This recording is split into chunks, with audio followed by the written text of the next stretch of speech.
Welcome to the Evolving Digital Self podcast, where we explore the conscious use of technology. Listen in to hear thought leaders and other guests discuss the human relationship with technology and learning to thrive in the digital era.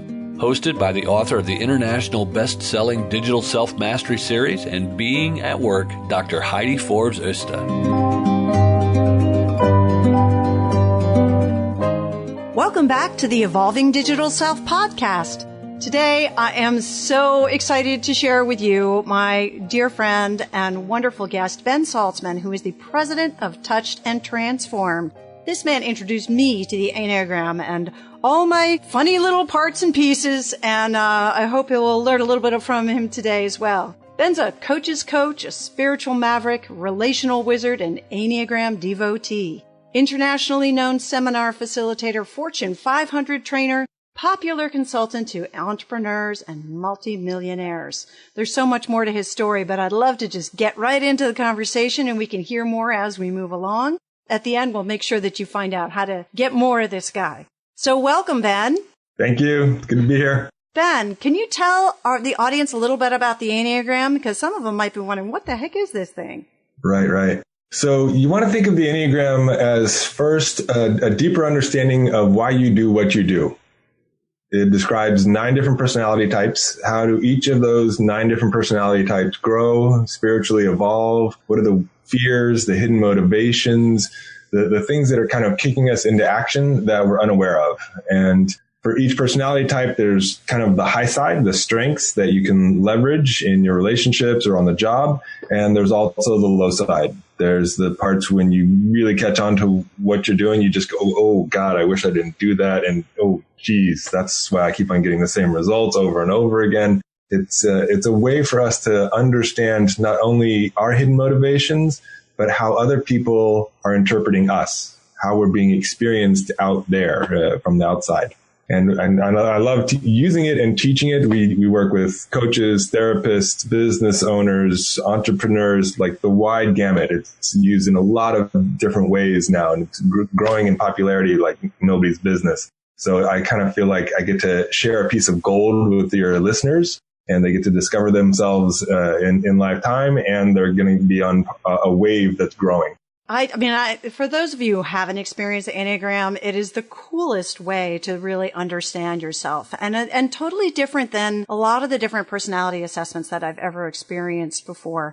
It was really sort of, truth-telling for me in a lot of ways and helped me move a little bit away from that shadow side in my own way. For those who haven't been exposed to it before, there's 9 types. Can you talk a little bit about the different types so they can understand exactly what this means? Usually if I go through all 9, it's so quick that it's not really powerful for people, but we'll dive into a couple and we'll deep dive into a couple just so that the listeners will get an idea of the difference. And you brought up an interesting point that there's a lot of personality assessment tools out there. And I want to draw a distinction between the Enneagram and most of the tools. That most of the tools, when you get a hold of them, they're kind of rubber stamping you. They're saying you are such and such. And a lot of people will go, hey, you're putting me in a box. Don't box me in. Don't tell me I'm something. And the basic premise of the Enneagram, it comes out of spiritual transformational background rather than psychological assessment background. So the basic premise for the Enneagram is you're not your type. Yeah, it's something that you do. Yes, it's something that sometimes catches you. It takes you for a ride. But as you do your work, you get more and more freedom from it. It's a tool for transformation and change, not for labeling and sticking people in a box. So I think that's an important background piece for people to understand that we're already doing these things. We're already in our own box. It's not putting you there. It's just showing you where you are so you can get out, so you can do something about it. I love that. That is sort of just giving you perspective. And that's something that's such a valuable tool. Sometimes we really do get stuck in sort of, I can't shift. This is who I am. Yes, exactly. And in our little green room conversation, we talked a little bit about how, maybe as we're talking about the digital self and how technology really, we all have a different relationship with technology, how that might be different with each of the different types. You know, would you be willing to play a little bit with us on that one and tell us a little bit about how that might play out in the Enneagram? Let's do your type, because it's always fun for the listeners to dive in with the host's type. So let's do your type, and we'll do a type 5 so they get a comparison. And the way that the type 1 and the way that the type 5 relates to technology is really different. Because of the inner workings of the type, I think your listeners will get a clear understanding of how we have differences of type, of personality, and how those personalities will interact with technology and relationships. Because one of the biggest factors that we find is that your personality types impacts your relationships, that impacts every aspect of your life. There's something about how we are interpersonally getting triggered and relating to people and tweaking them that can either create love and connection and beauty. In the business world, you can build trust, you can create connections, you can really form a relationship that is solid, or they can get blown up. And that's a big part of your success. I mean, most of the coaching that I'm doing with executives and entrepreneurs, it's how to do relationship better, how to lead better, how to hold your seat when things get hot, how to, reform connection after relationships break down. And it's intricately woven in with our personality type and our emotional triggers. So are you up for that? So we can dive into type 1. Are you good? Oh, sure. Peel off the Band-Aid. Let's go. All right. Sweet. So type 1 on the Enneagram, we call them perfectionist. And the perfectionist, there's a core belief at the base of each of these types. And the core belief is absolutely false, but our type believes it as if it's the god-awful truth. And it's down there at the bottom, and it's kicking stuff into action. And for the type 1s, you're starting to get hot. I like that. This is a good sign. For the type 1s, the core belief down there is, I've got to create perfection in the world and in me. Otherwise, I'm going to die. So you can imagine if that's woven into your nervous system, I have to create perfection in the world and in me, or I'm going to die, that there's a lot of attention towards what's imperfect, what's out of place, what's wrong, where's the mistake, because I want to fix it. I want to make it perfect.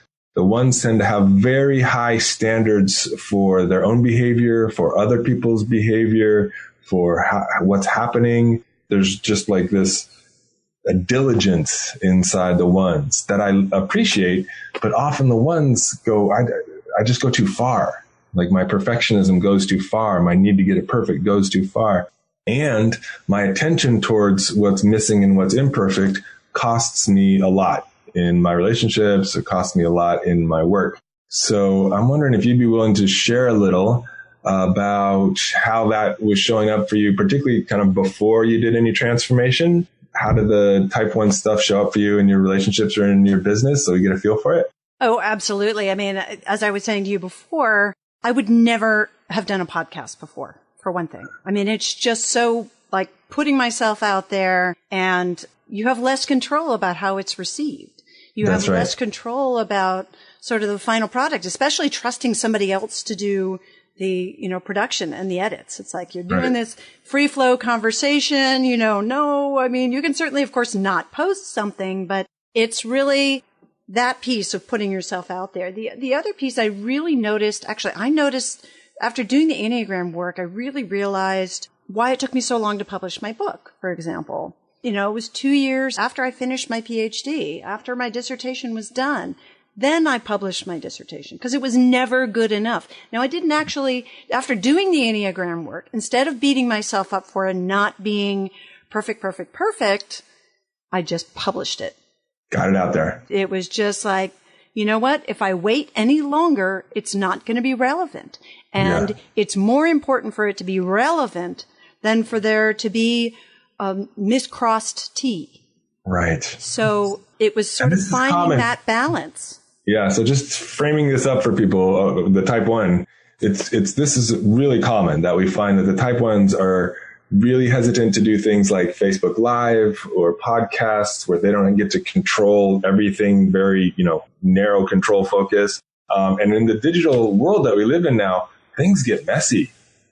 It's just like sometimes we got to crank it out and get it out, particularly if you're doing a lot of these and you really want a lot of information, you want to touch a lot of people. It ain't going to be perfect. There's going to be cracks and broken links and missteps and you're not going to say the right thing and you can't go back and edit it because it's a conversation like this on the fly. It's emergent experience, and that can be hard for the type 1s to interact with that. And they can get hesitant to kind of engage in that way. So, and with the putting your dissertation out, getting your book out into the world, we also have a lot of ones that say, I work on things. They're never good enough to release to the public. It took me 3 years to do my website. It took me 8. It's just like ongoing litany. Then the difference between good enough and perfect is wasted time, wasted effort, often thousands and thousands of dollars that are lost, and things don't get out into the world because they're not perfect. Yeah. And I would say, and the other piece was, like you were talking about, you have your own rule book of what the expectations are. So I found that after doing the Enneagram work, I was much better at working with my virtual assistant after doing the Enneagram work, because I was much clearer on what my expectations were. And I was a little more forgiving about the output. I was putting those same standards on them that I was putting on myself, which were pretty much unrealistic. Yeah. It was never going to be perfect enough, and it really needed to be just good enough to get it out there. I mean, I still want good quality, but I also, have more of an emphasis on just get it done. Like, don't spend all your time retweaking this. In fact, telling them to don't let me take it away. Don't let me edit something that's finished. Right. Because if it's done and it's functioning, I should not be touching it. What you're describing is the evolution of the type 1, moving from perfectionism and I've got to do it right and kind of micromanaging the people around them to a little bit looser, a little bit more easeful, a little bit more forgiving, so that things can actually get out into the world and the people who you're interacting with don't feel quite so judged and micromanaged. Because if that keeps on going, there's a social cost. The relationship suffers. So congratulations on your growth and on your kind of breaking out of some of that 1 stuff. Well, thank you. It was with your help. So, all right. So let's contrast the 1 and the 5 here. Okay. So we'll get into the type 5, and you heard the type 1's core belief: perfection is possible. I have to create perfection in order to live. So for the type 5, the belief is, I have a limited amount of time, of energy, of resource. There's a limited amount of me. And people suck my time and energy. And if I give too much away, I'm going to die. So that's their false core belief, woven into their nervous system. It's a life or death proposition. So you can imagine, if you have a limited amount of resource, you really want to pull back. You really want to keep people at bay. You have to protect. There's a limited amount. So you kind of get avarice is the passion that we call for the 5. And it's like, there's not enough. I've got to hold on to what I've got. Kind of stingy with my emotional expression and with my time and with giving things. So the way that starts to interact with technology is the 5s more and more find, hey, I don't have to interact with people. I can go on to the internet to get all the information I need. I don't even have to go and have lunch with people. I can just, Zoom them or text them or have a phone call with them. So with the 5s, the way that they're using technology is to distance themselves from the people in their lives. And they lose some of that relational energy and some of the heart and some of the connection. It becomes very much from the head up. So there's 3 on the Enneagram. There's 3 personality types that are head types, 5, 6, and 7, and they experience underlying fear and anxiety. So the 5s have an underlying fear and anxiety, and so they're kind of protecting themselves by pulling back from the world. There's 3 types that are body-based types, the 8, 9, and the 1. So we were describing your type 1 earlier. That's a body-based type. They kind of feel and sense into the world through the body. Underlying resistance and anger for 8, 9, and 1. And then there's 3 types that are heart-based types that access the world through feelings and emotion, and they're very kind of attuned to, how are we doing here? Are we simpatico? Is there a love vibe in the room? Like what's going on here emotionally? Those are 2s, 3s, and 4s. Enneagram types 2s, 3s, and 4s. And for those of you who want to discover your type, we'll talk later. We have an online test, a free online test that you can use to figure out which one of these 9 you are. And you're going to put that test under, like a link underneath this or something on the page? Yeah, this will be in the show notes, so don't worry about writing it down, folks. You'll find it in the show notes, both on iTunes and on the regular show page on tobalanceyou.com. So you'll be able to find links to Ben's work, but it's a really cool assessment to find out which one you're at. This episode is brought to you by Öste Wellness. When pain stops, life begins. Öste Pulse mimics the body's own recovery processes to relieve pain, muscle stiffness, and inflammation using optimized pulsed electromagnetic field technology, PEMF, to encourage recovery at a cellular level so you can get back to life. And I gotta tell you, this thing works so well, my husband and I are fighting over it. So I highly recommend you take a moment and try it out. They have all kinds of options for checking it out, and they've even given us an opportunity to share a discount with you of $55 by using the 2BU code on the Öste Wellness site. You can check out the show notes to get more details. Okay, so type 5. So they pull back from the world. They're trying to conserve energy and resource. They're a head type, so there's a lot of cognition and thinking and how does it all work? And basically, technology gets used to put distance between me and other people. And it even more allows the 5 to only focus on the content and the information rather than that relational field. And how are we together? And are we getting along? And when I'm coaching executives or leaders who are type 5s, I'm bringing their awareness away from the content and towards, when you ask that person to do X, Y, or Z for you, how did they feel about it? Did they want to? Because that's a blank space for them. It's like a blind spot. Until you start bringing the awareness to that, they're emotionally illiterate. Not all of them, but most of them have a lot of trouble making reads on social cues. And, after a while they go, oh, I asked that person to do that and they hated that idea. They didn't want to do that thing at all, but I didn't know that before. So, like leaders are assigning people tasks and the people are fighting with each other or don't want to do it or whatever. And it's just, they can't see it until they start to bring their awareness to that. And then it opens up this whole world of possibility, which is the world of relationship. And people, the 5s start to adjust and start to attune to people more refined. They can start to do that even through technology. Like we found that through video conferencing, as we start to bring their awareness to certain things, that that's what's happening. And so they get way different results when they're actually connected to that person didn't like this one they did like, there's a whole relational field that is crucial for leadership. I mean, it's the difference between a mediocre leader and an excellent leader is how do they handle relationships and how do they handle people, and can they inspire, and can they stand in their ground and really own their beliefs in such a way that it forces and focuses action. So that I hope that gives you all who are listening some idea of the dramatic difference of personality types.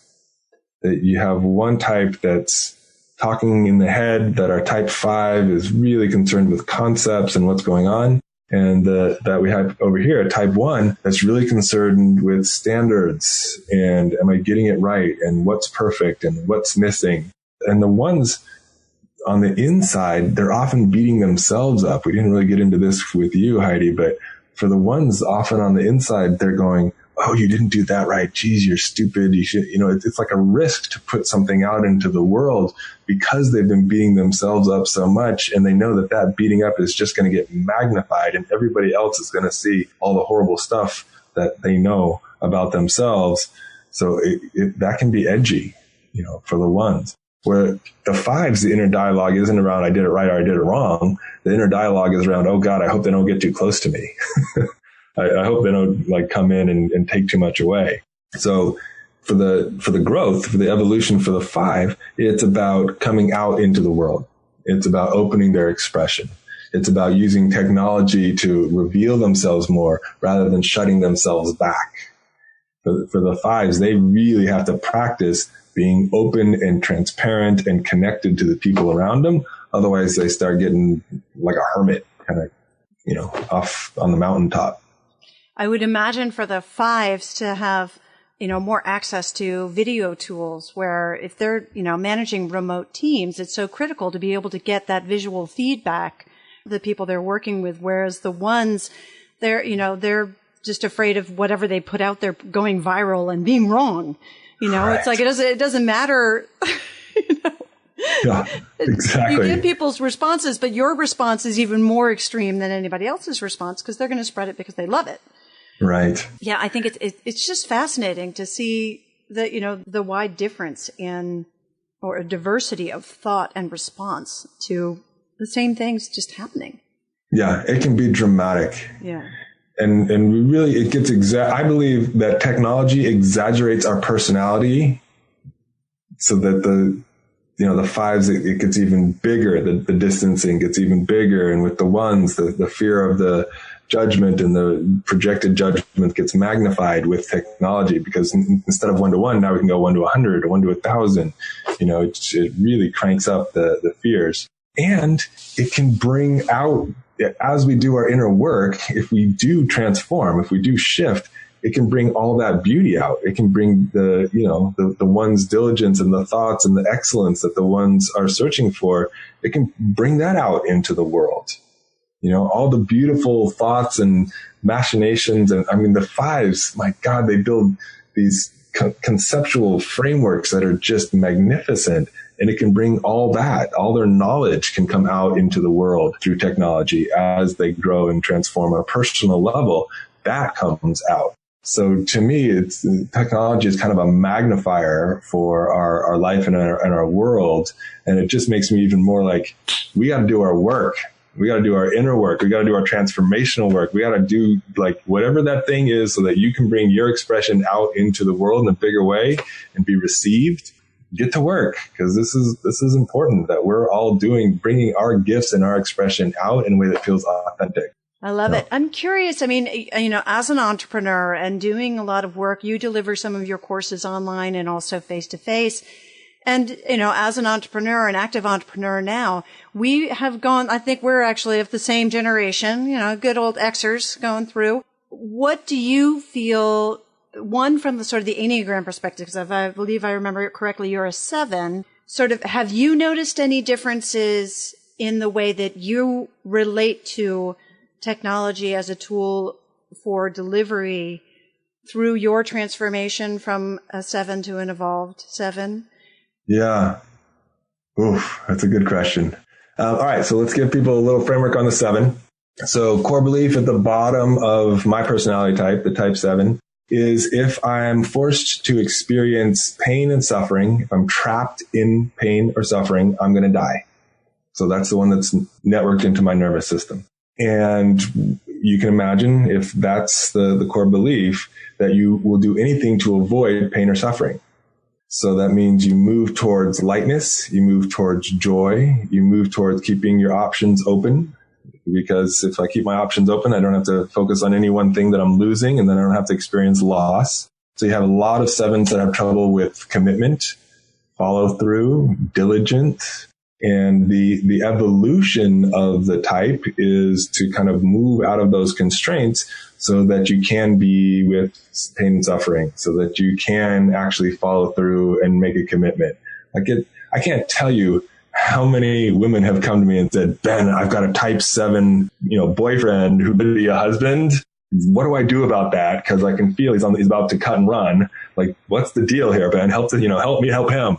So the evolution of the 7 is we learn how to commit. We learn how to go through hard times. Somebody around us gets sick or they're in suffering. This type 7 doesn't bolt. They actually stay there. A business goes through hard times where you really got to hunker down and get stuff done. And the 7s, instead of running, they'll hunker down and actually do the hard work to make things happen. So in terms of my own evolution, it used to be that I wouldn't do anything that required months of constant work and process. I was like, if it takes more than 2 weeks, I'm not going to do it. I'm not going to stay with it. doing my taxes was hard. I remember when I first opened my business, this is like 20 years ago, I didn't do my taxes for 10 years. I mean, it was like that, people, the government had to come, you need to do your taxes. You owe us a bunch of money. It was like that. And that's common for type 7s. You hear a lot of type 7s who haven't done their taxes, who don't balance the checkbook, who don't want to, they don't want to deal with that stuff. My personal evolution was, learning how to commit and follow through. So that was a big deal. I got married. That was a big deal. I had a child. I have an 8-year-old daughter. That was a big deal. And the business, I'm doing my taxes. Yay, every year, balancing the books, like that kind of thing. And really the diligence to create something online. So the technology now, we've been working on our current launch for about a year, and we'll release in 2 weeks. And so we have programs that, this is a big deal.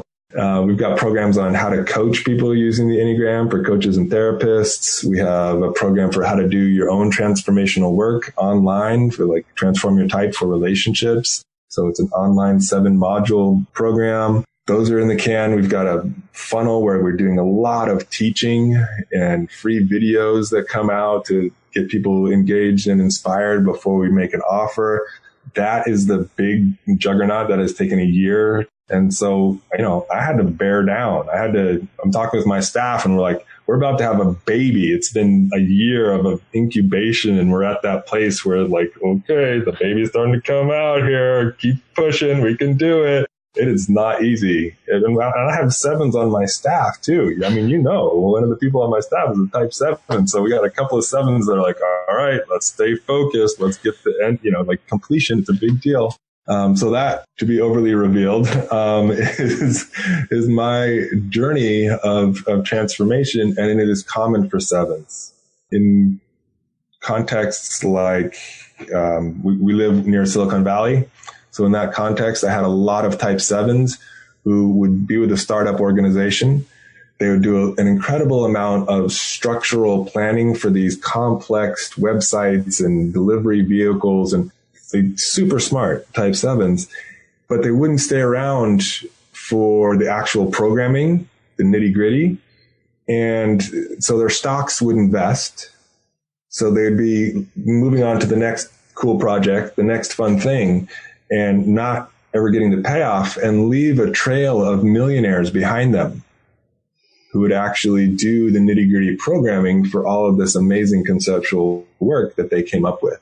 And that's painful to see that happen, for my fellow 7s. I'm sorry, fellow 7s. But that's painful to see them do that in business and in relationships, to not be able to get through the hard times, to get that deeper love and connection and intimacy on the other side of the hard times.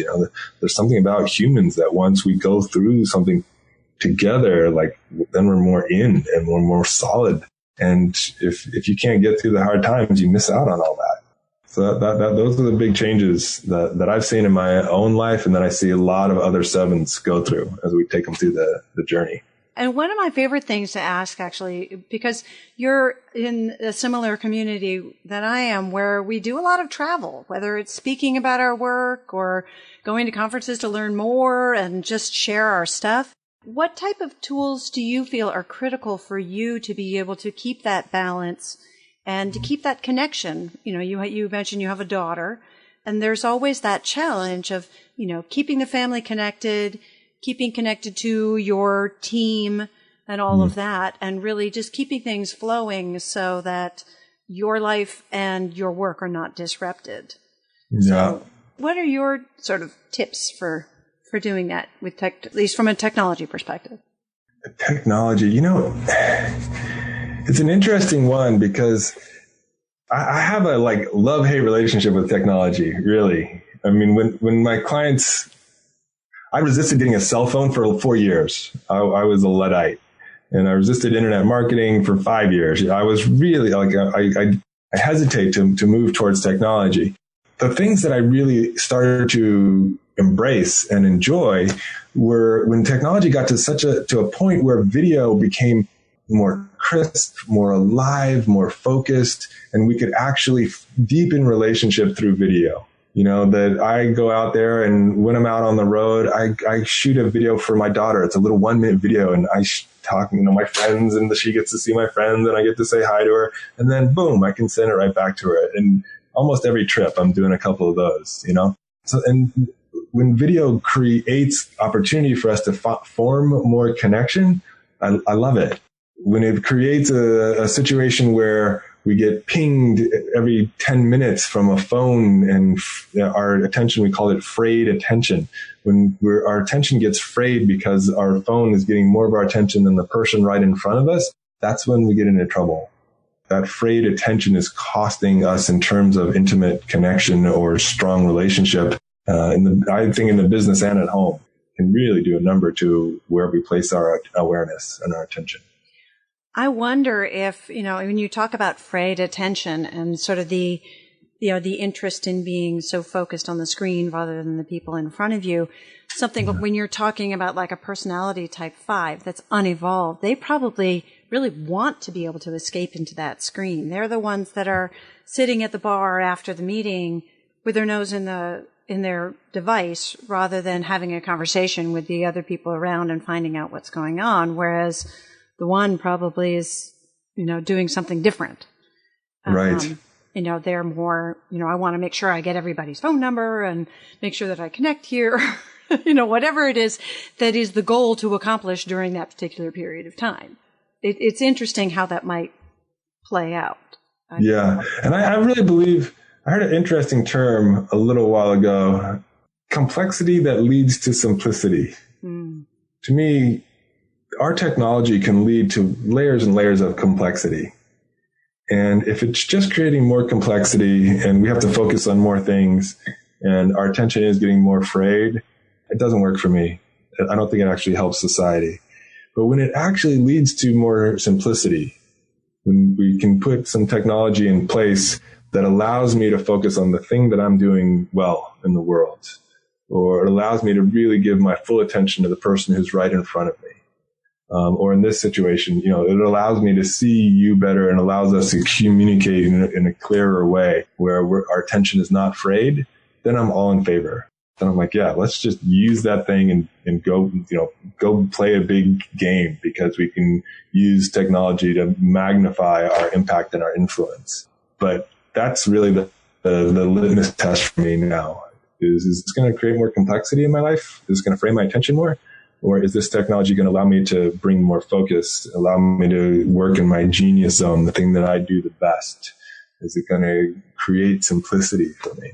I love what you're saying because this is really what I work with, is helping people get to that seamless relationship with technology by really, refining their tech ecosystem so that it, everything works together smoothly and you don't even really think about it. It just makes you a better you and it helps you perform better without thinking about the technology, but it's just working.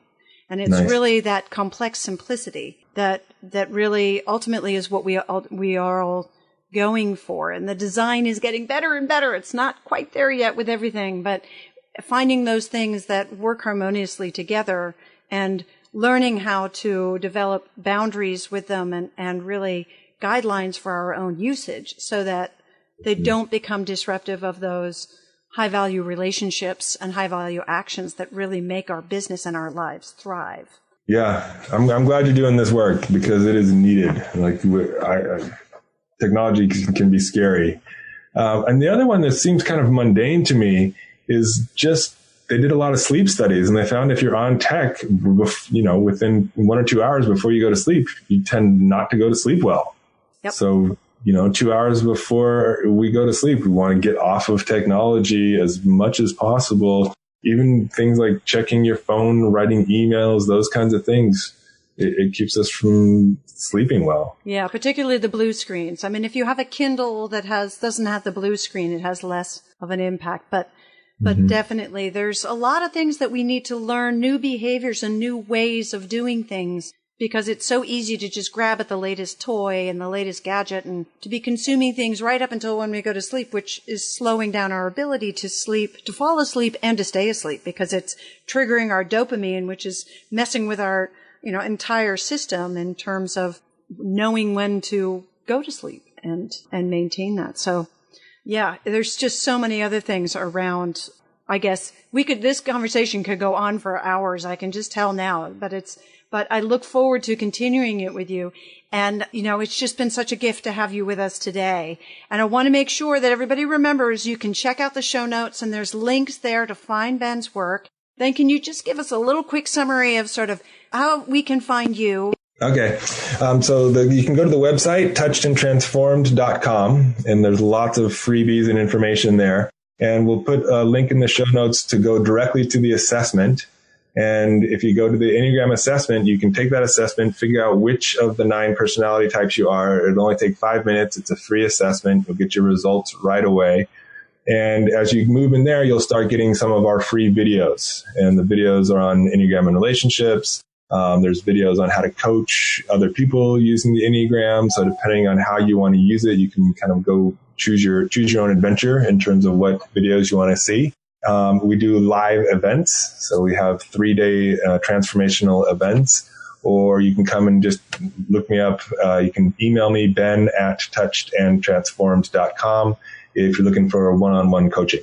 Awesome. Well, I hope all of you will actually take a moment to at least do the assessment, because it's really interesting to just learn a little bit more about yourself. And if you find it fascinating, reach out to his team, because it's really powerful stuff. I mean, it takes self-awareness to a totally different level. And it's not something new and buzzy that's just happening. This stuff's been around for a long, long time. And you can learn more about that through their work.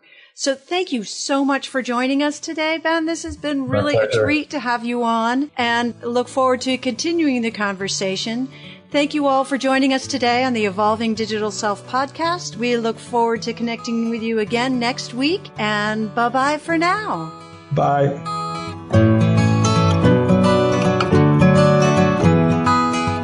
Thank you for joining us for the Evolving Digital Self. Be sure to subscribe on your favorite podcast app now so that you don't miss a single episode. While you're at it, please give us a rating and a review, and join the Digital Self-Mastery movement to create more conscious use of technology by sharing it and telling your friends. Want to see where you fit on the digital self spectrum and how it might be impacting your business and relationships? Get your free copy of Digital Self-Mastery today by clicking on the link in the show notes.